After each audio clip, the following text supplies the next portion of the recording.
तो आज हम लोग डिस्कस करने वाले हैं सर्कल के बारे में। बेसिकली सर्कल तुम लोग 8, 9, 10 से ही पढ़ते आ रहे हो। उसमें हम लोग 8, 9, 10 में क्या करते हैं, सर्कल में हम लोग बेसिक प्रॉपर्टीज के बारे में वहां पे डिस्कस करते हैं। जनरली वहां पे 8, 9, 10 में उसके रेडियस के बारे में डिस्कस करते हैं। रेडियस क्या होता है, सर्कल का एरिया कैसे निकालते हैं, उसका सर्कमफ्रेंस क्या होता है, ये सब चीज के बारे में हम लोग वहां पे डिस्कस करते हैं। लेकिन अब हम लोग यहाँ पे जो कोऑर्डिनेट ज्योमेट्री में जो सर्कल हम लोग पढ़ेंगे, यहाँ पे सर्कल के इक्वेशंस के बारे में जनरली डिस्कस करेंगे, ठीक है ना। तो सबसे पहले हम लोग स्टार्ट करते हैं क्या कि इस सर्कल का डेफिनेशन क्या होता है। तो बेसिकली अगर 9, 10, 8, 9, 10 का अगर बात किया जाए तो सर्कल का जो डेफिनेशन होता है वहां पे ये क्या होता है, ऐसा सिंपल क्लोज फिगर जो किसी फिक्स पॉइंट से फिक्स डिस्टेंस पे बना रहता है। लेकिन अगर हम लोग इसी डेफिनेशन को स्टैंडर्ड तरीके से देखेंगे तो वहां पे हम लोग बात करेंगे क्या, सर्कल क्या होता है। इसको हम लोग पहले लिख लेते हैं क्या कि it is the locus of point which moves in a plane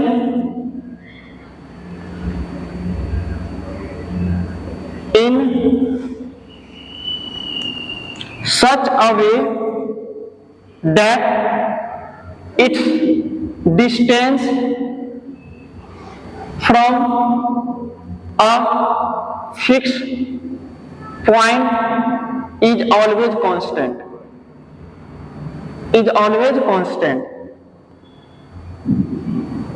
चलो इस डेफिनेशन को हम लोग सिंपल लैंग्वेज में समझते हैं।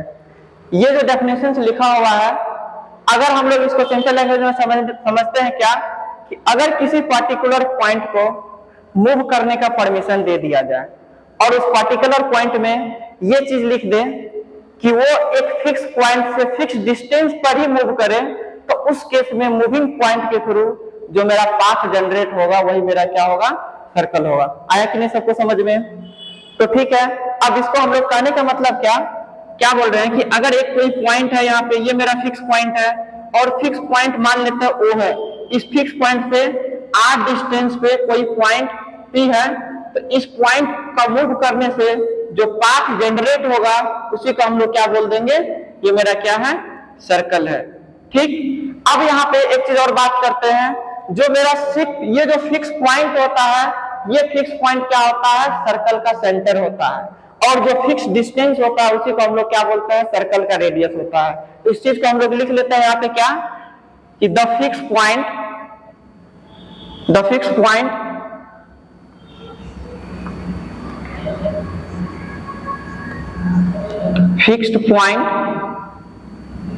Of the circle is called as center of the circle and fixed distance is called as radius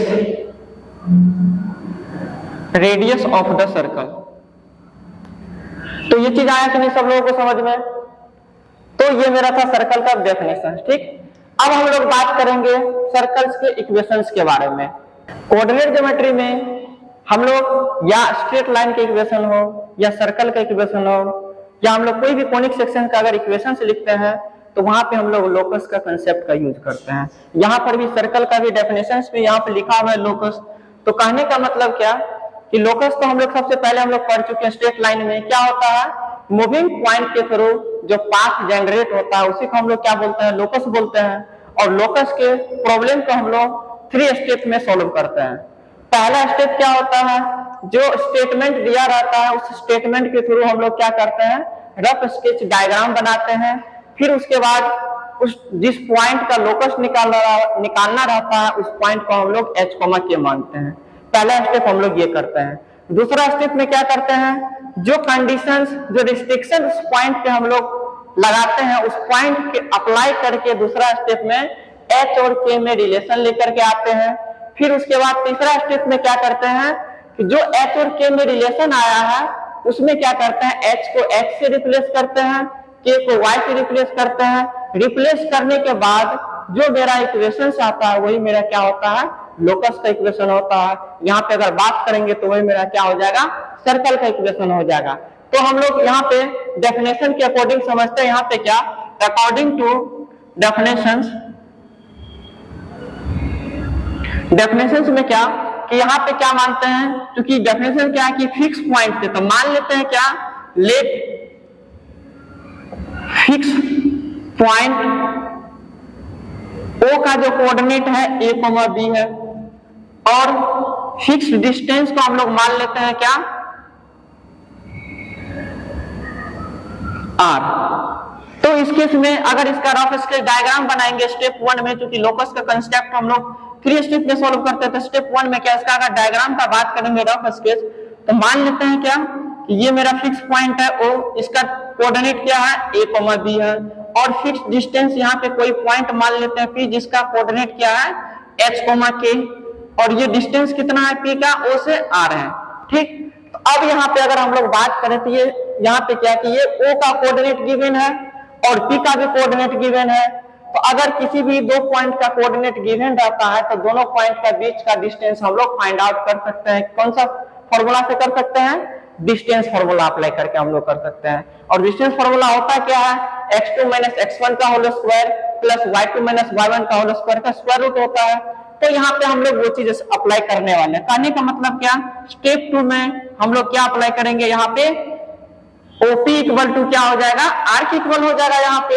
और OP कैसे निकालेंगे हम लोग, डिस्टेंस फॉर्मूला अप्लाई करके। तो यहाँ पे डिस्टेंस फॉर्मूला क्या होता है, x2 - x1। अगर हम लोग h को मान लेते हैं x2 और k को मान लेते हैं y2, और यहाँ पे x1 मान लेते हैं a और y1 मान लेते हैं b, तो डिस्टेंस फॉर्मूला यहाँ पे अप्लाई कर सकते हैं। क्या हो जाएगा, h - a का whole square plus k - b का होल स्क्वायर का स्क्वायर रूट इक्वल टू क्या हो जाएगा, r हो जाएगा।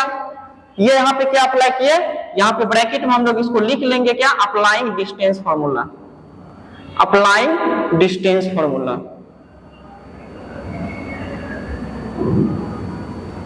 तो यहां तक हो गया। अब हम लोग क्या करते हैं, ये जो स्क्वायर रूट है, स्क्वायर रूट को हम लोग क्या करेंगे, कैंसिल आउट करेंगे। कैसे कैंसिल आउट करेंगे, तो इसको कैंसिल आउट करने के लिए क्या करते हैं हम लोग, दोनों साइड स्क्वायरिंग कर देते हैं। तो हम लोग यहाँ पे एक स्पेशल केस का बात करते हैं क्या, कि इससे पहले हम लोग सीखे हैं क्या कि सर्कल का सेंटर रेडियस फॉर्म में जो इक्वेशंस होता है x - a का whole square plus y - b का whole square equal to r square होता है। तो उस केस में सर्कल का सेंटर a, b और रेडियस r था। लेकिन अगर बात किया जाए जो मेरा फिक्स पॉइंट है, वो फिक्स पॉइंट का कोऑर्डिनेट 0 कर लिया जाए। कहने का मतलब क्या, अगर फिक्स पॉइंट ओरिजिन हो जाएगा तो उस केस में सर्कल का इक्वेशन क्या होगा। तो बात करते हैं यहाँ पे क्या कि हम लोग को पहले से पता है क्या, as we know that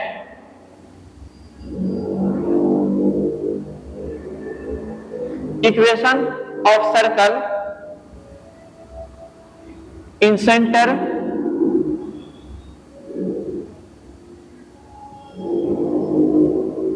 radius form is x - a का whole square plus y - b का whole square equal to r square होता है।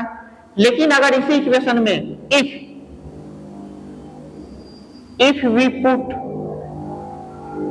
a equal to 0 and b equal to 0, then इस केस में इक्वेशन जो रिड्यूस होकर के आएगा मेरा क्या आएगा, x square plus y square equal to r square हो गया। तो ये जो इक्वेशन आया रिड्यूस होकर के, ये उस सर्कल का इक्वेशन आया जिस सर्कल का सेंटर हमेशा क्या होगा, ओरिजिन होगा। तो इस केस में सर्कल का सेंटर क्या होगा, ओरिजिन होगा। तुम लोगों को याद भी रखना है क्या कि अगर कहीं पर भी देख ले क्या सर्कल का equation x square plus y square equal to r square के टर्म में है, इसका मतलब क्या समझना, वहां पे सर्कल का सेंटर क्या है, 0,0 है। कहने का मतलब अगर इसका डायग्राम का बात करेंगे जनरली, तो इसका डायग्राम क्या होगा, इसका ओरिजिन क्या हो गया, सेंटर हो गया सर्कल का, तो ये हो गया इसका सेंटर 0,0 और रेडियस यहाँ पे क्या हो जाएगा, इसका r हो जाएगा। तो ये diagram general rough sketch diagram हो गया सर्कल का। ठीक, तो इसी केस में अगर मान के चलो एक एग्जांपल का बात कर ले, यहाँ पे क्वेश्चन क्या कि find centre and radius of the given circle. तो एक इक्वेशन लेते हैं, यहाँ पे क्या x square plus y square equal to 25 लिखा हुआ है। तो इस केस में देखो तो किस फॉर्मेट का इक्वेशन है, x square plus y square equal to r square का फॉर्मेट का इक्वेशन है कि नहीं है। तो इस केस में अभी जस्ट डिस्कस किए हैं क्या कि अगर सर्कल का equation x square plus y square equal to r square रहेगा तो इस केस में सेंटर उसका क्या होता है 0,0 मतलब ऑरिजिन होता है। तो यहाँ पे क्या हो जाएगा, सर्कल का सेंटर का अगर बात करेंगे तो क्या हो जाएगा 0,0 हो जाएगा, और रेडियस का बात करेंगे तो क्या हो जाएगा यहाँ पे 5 हो जाएगा। तो आया कि नहीं सबको समझ में ये चीज। तो हम लोग यहां तक में ये सीखे कि अगर किसी सर्कल का किसी भी तरीके से सेंटर और रेडियस फाइंड आउट कर लेंगे तो सर्कल का हम लोग इक्वेशन से लिख सकते हैं। कौन सा फॉर्मूला अप्लाई करके लिख सकते हैं, तो सेंटर रेडियस फॉर्मूला अप्लाई करके। इसी पे क्वेश्चन जे में पूछा हुआ है कि एक क्वेश्चन है क्या, if equation of line 2x minus 3y equal to 5 and 3x minus 4y equal to 7 are the diameter of the circle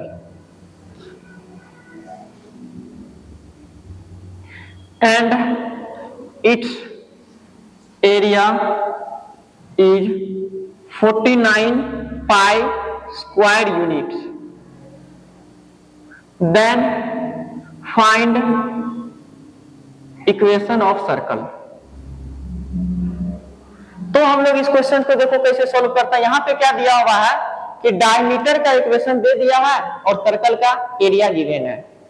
तो इसी डेटा के अकॉर्डिंग हम लोगों को क्या लिखना है, उस सर्कल का इक्वेशन फाइंड आउट करना है। तो अगर हम लोग इस डेटा का यूज करके किसी भी तरीके से सर्कल का सेंटर और रेडियस फाइंड आउट कर ले तो हम लोग सर्कल का इक्वेशन लिख सकते हैं। तो इस डेटा यहाँ पे ये जो यहाँ पे डेटा गिवन है, क्या डेटा गिवन है कि यहाँ पे जो डायमीटर का इक्वेशन दिया हुआ, डायमीटर तो एक तरह से स्ट्रेट लाइन भी हो सकता है, होता ही है स्ट्रेट लाइन। तो हम लोगों को पहले से 8, 9, 10 से भी पढ़ते आ रहे हैं क्या कि अगर दो डायमीटर एक दूसरे को इंटरसेक्ट करता है तो उसका जो पॉइंट ऑफ इंटरसेक्शन होता है क्या होता है, सर्कल का सेंटर होता है। तो यहाँ पे क्या दिया हुआ है, दो डायमीटर का इक्वेशंस दिया हुआ है। तो कहने का मतलब अगर इसका रफ स्केच डायग्राम बना लिया जाए यहाँ पे कोई भी, हाँ एक चीज और याद रखना हमेशा कि चाहे सर्कल का क्वेश्चन हो या कोनिक सेक्शन का क्वेश्चन हो या स्ट्रेट लाइन का क्वेश्चन हो, तो सबसे पहले क्या करो, रफ स्केच डायग्राम बनाने का ट्राई करो। जैसे ही रफ स्केच डायग्राम बना लिए तो तुम्हारा क्वेश्चन 50% क्वेश्चन सोल्व हो गया। उसके थ्रू हम लोग क्वेश्चन को अच्छे तरीके से एनालिसिस वहां पे कर पाते हैं। तो यहाँ पे क्या करते हैं हम लोग, रफ स्केच डायग्राम बना लेते हैं। एक सर्कल है जिसका डायमीटर का इक्वेशन दिया हुआ है, तो डायमीटर का जो पॉइंट ऑफ इंटरसेक्शन होता है वो सर्कल का सेंटर होता है। तो ये इक्वेशन हम लोग मान लेते हैं कि इसका इक्वेशन क्या है, 2x minus 3y equal to 5 है। और दूसरा डायमीटर का इक्वेशन क्या है, 3x minus 4y equal to क्या है 7। अगर ये दोनों डायमीटर के इक्वेशंस को सॉल्व कर लेंगे तो इसका पॉइंट ऑफ इंटरसेक्शन आ जाएगा। अगर ये पॉइंट ऑफ इंटरसेक्शन आ गया, यही पॉइंट ऑफ इंटरसेक्शन सर्कल का क्या हो जाएगा, सेंटर हो जाएगा। तो हम लोग क्या करते हैं, सॉल्व करते हैं इसको। क्या है, 2x minus 3y equal to 5 है।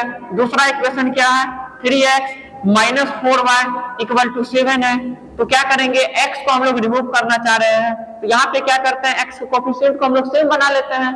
तो सेम बनाने के लिए क्या करते हैं, यहाँ पे 3 से मल्टीप्लाई कर देते हैं दोनों साइड, और यहाँ पर भी क्या करते हैं, दोनों साइड क्या करते हैं 2 से मल्टीप्लाई करते हैं। तो मल्टीप्लाई करने पे जो पहला इक्वेशन क्या आ जाएगा, 6x minus 9y equal to 15 आ जाएगा, और दूसरा इक्वेशन क्या आ जाएगा, 6x minus 8y equal to क्या आ जाएगा, 14 आ जाएगा। तो हम लोग क्या करता है, इस इक्वेशन में से फर्स्ट में से सेकंड को सब्ट्रैक्ट कर लेते हैं। सब्ट्रैक्ट करेंगे तो यहाँ पे माइनस आ जाएगा, यहाँ पे प्लस आ जाएगा, और यहाँ पे क्या आ जाएगा, माइनस आ जाएगा। तो ये तो कैंसल आउट हो गया। तो यहाँ पे क्या है, माइनस 9y में से प्लस 8y को जैसे ही सब्ट्रैक्ट करेंगे तो कितना आएगा यहाँ पे माइनस y, और यहाँ पे 15 में से 14 को सब्ट्रैक्ट करेंगे तो कितना आएगा, तो 1 आएगा। तो यहाँ पे y का वैल्यू कितना आ गया, -1 आ जाएगा यहाँ पे। तो ये जो पॉइंट ऑफ इंटरसेक्शन है डायमीटर का, उसका y कोऑर्डिनेट कितना आ गया, -1 आ गया। ठीक, तो इसी में अगर हम लोग क्या करें, इसी में अगर हम लोग कोई एक इक्वेशन में, यही इक्वेशन में यानी तो इस इक्वेशन में हम लोग क्या करेंगे, अगर y का वैल्यू पुट कर देंगे तो इसके करस्पॉन्डिंग जो x का वैल्यू आएगा कितना आएगा, 1 आएगा। तो कहने का मतलब पॉइंट O का कोऑर्डिनेट कितना आ गया, 1, -1 आ गया। ठीक, तो इसका मतलब क्या, सर्कल का सेंटर हम लोग फाइंड आउट कर लिए। अब हम लोग को क्या करना है, किसी भी तरीके से हम लोग सर्कल का रेडियस फाइंड आउट कर लेंगे। तो इक्वेशन हम लोग लिख सकते हैं सेंटर रेडियस फॉर्म में। तो रेडियस फाइंड आउट करने के लिए सर्कल्स के क्वेश्चन, मतलब इस क्वेश्चन में पहले से दिया हुआ है सर्कल का एरिया क्या है, 49 पाई स्क्वायर यूनिट है। तो हम लोग को पहले से भी पता है सर्कल का एरिया क्या होता है। हम लोग यहाँ पे यूज करेंगे क्या, यहाँ पे क्या, जो एरिया ऑफ सर्कल कितना है, area of circle, area of circle क्या है, 49 पाई। ठीक, और हम लोगों को पता है पहले से एरिया ऑफ सर्कल होता क्या है, पाई आर स्क्वायर इक्वल टू कितना, 49 पाई। तो यहाँ पे पाई पाई कैंसिल आउट हो जाएगा, तो आर का वैल्यू कितना आ जाएगा, प्लस माइनस कितना आएगा, 7 आएगा। लेकिन आर तो मेरा पॉजिटिव होता है हमेशा, तो आर का वैल्यू क्या लेंगे, यहाँ पे 7 लेंगे। ठीक है ना। तो अब यहाँ पे देखो सर्कल का हम लोग सेंटर भी फाइंड आउट कर लिए, रेडियस भी फाइंड आउट कर लिए, क्या 7 आ गया। तो हम लोग इस सर्कल का इक्वेशन फाइंड आउट नहीं कर सकते हैं क्या, तो फाइंड आउट कर सकते हैं क्या चीज, तो यहाँ पे लिखेंगे क्या, नाउ इक्वेशन ऑफ सर्कल क्या हो जाएगा, सर्कल का जो इक्वेशन होगा क्या, x माइनस ए का whole square plus y minus b का होल स्क्वायर इक्वल टू क्या होता है, आर स्क्वायर होता है।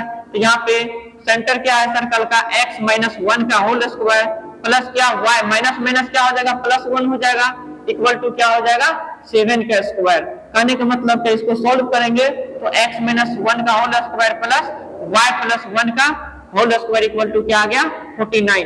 इसको अगर एक्सपेंड करके लिखेंगे तो x a माइनस b का होल स्क्वायर यहाँ पे है, तो a square minus 2ab plus b square होता है, तो a स्क्वायर माइनस यहाँ पे क्या हो जाएगा, 2x हो जाएगा प्लस 1 हो जाएगा, यहाँ पे क्या हो जाएगा, a square plus 2y plus 1 equal to क्या, 49 हो जाएगा। अब इसको क्या करो, आरएचएस वाला टर्म को एलएचएस में लेकर के ट्रांसफर कर लो, तो x square plus y square minus 2x plus 2y, यहाँ पे कितना है ये 1 प्लस 1 2 हो गया, इधर क्या है 49 है, तो इस साइड आ जाएगा तो माइनस में हो जाएगा, यहाँ पे प्लस 2 है तो प्लस 2 और माइनस 49 कितना हो जाएगा, माइनस 47 हो जाएगा। तो यहाँ पे माइनस 47 इक्वल टू 0। तो यही क्या हो गया, this is the equation of required circle.